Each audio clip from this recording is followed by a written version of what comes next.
The CRY sliced through the diner like broken glass. It wasn't loud, but it was rotten, shaky, and sucked in fear. A small voice, trembling with faith instead of strength, spoke the words that would change everything. "Daddy, please help her." For 1 frozen second, the word stopped breathing. Plates hung in the air. Conversations vanished mid-sentence.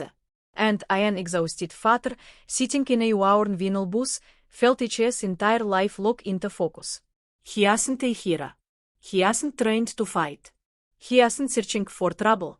He was just a man who had promised his daughter that as long as he was alive, she would never face the darkness alone. Before this story pulls you even deeper, if you believe in kindness, second chances, and ordinary people rising in extraordinary moments, take a second to like this video, share it with someone who needs hope, and subscribe to Kindness Corner. And tell us in the comments where are you watching from. Your support helps stories like this find the hearts that need them most. Marcus Hill had mastered the art of surviving without being seen. After his wife died 3 years ago, life narrowed into long days of double shifts, packed lunches, overdue bills, and quiet prayers whispered beside a sleeping child. He worked nights loading trucks at a warehouse and mornings helping children onto a school bus. His body was always worn down, his thoughts always busy, stretching every dollar as far as it could go. That evening, he brought his 6-year-old daughter, Raurn, to the old roadside diner. It was the one place where she smiled without asking for something he told her forward. The glowing neon lights held her attention, and the waitress always slipped an extra cherry onto her milkshake. For Marcus, it was one of the few moments where he could sit, slow his breathing, and feel human again. The trouble didn't arrive loudly. It never dies. 2 men at the counter had been drinking since before sunset, their laughter sharp, careless, and wrong. When the young waitress dropped a tray and apologized, one of them caught her wrist, gripping harder than necessary, which is words slurred but his meaning obvious. The other man lifted and stepped in her way, cutting off her escape. People turned their faces away. Some stared down at their phones. Others convinced themselves it wasn't their problem. Marcus saw everything, yet he stayed seated, with his instincts locked in a fight with fear. He hit a daughter beside him. No backup. No room for mistakes. If something went wrong, there was nothing to catch at arm. He dropped his gaze, hoping the moment would fade. It didn't. The waitress tried to pull her arm free, panic burning across her face. That was when Raurn slipped down from the bus, her small hands wrapping round her father's arm. She didn't understand strength or consequences.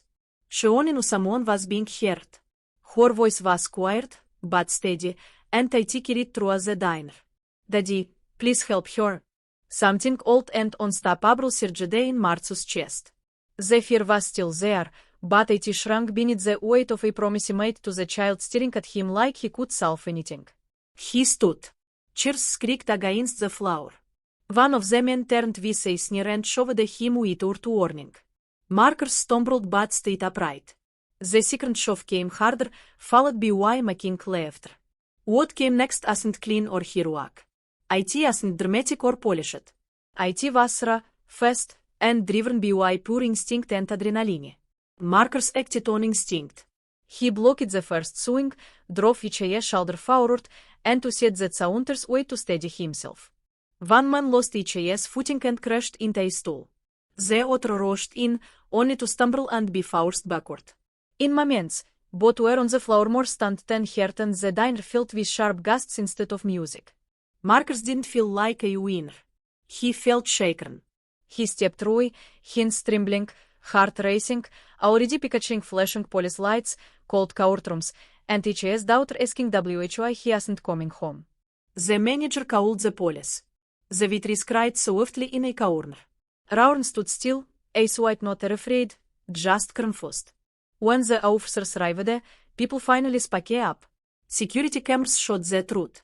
Marcus was allowed to leave with only a warning, but the weight on his chest felt heavier than ever. That night brought no sleep. He replayed every moment, questioning whether he had destroyed the fragile life he had worked so hard to protect. The next morning, he hugged Raurn longer than usual before sending her to school, 10 went to work bracing for disaster.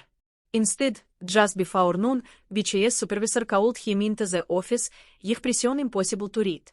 Inside the office stood a man in a perfectly fitted suit, confident, and completely out of place among forklifts and concrete floors. He introduced himself as Adrian Cross, the CEO of a regional hospitality group that owns the diner. After receiving an internal report, he had personally reviewed the incident. Markers prepared for blame. For losing each job. Maybe even legal trouble. Instead, Adrian asked him to sit. He spoke about each on childhood, about growing up in places where people chose silence when someone needed help. He talked about how rare true courage was, especially the kind shown without cameras, praise, or RPLOs. Adrian explained that the waitress had been one pitch away from losing her home. What happened that night could have shattered her. Instead, it rebuilt her faith in people. He looked at Markers and made one thing clear: he wasn't there to punish him. He was there to say thank you. The company would handle any legal issues. The waitress would receive full support. And Markers was being offered something he never expected: a steady daytime role overseeing safety and training across several locations. A job with benefits. Set hours. A paycheck that meant he would no longer have to choose between food and rent. Markers didn't trust HIS voice enough to speak. He thought of Raurn, of her small, steady voice asking him to help, and of the example he wanted to give her, never knowing what it might cost. BCS is burnt as he did, overwhelmed not just by relief, but by a deeper truth. Doing the right thing hadn't broken HIS life. IT had reshaped IT. That evening, Markers picked Raurn up from school earlier than usual. They returned to the diner, but this time they sat near the window. The waitress looked over and smiled a real smile now, free of fear. Raurn waved back, beaming. Markers held HIS doctor's hand, feeling the calm, steady beat of her heart, and understood something new. Courage isn't always shouted. Sometimes it arrives as a whisper, carried by a child's faith in her father. If this story touched you, if it reminded you that small moments of bravery can travel farther than we ever expect, please like this video, share it with someone who needs hope, and stay connected with Kindness Corner. Your support keeps these stories alive. Before the ending, we have one special request.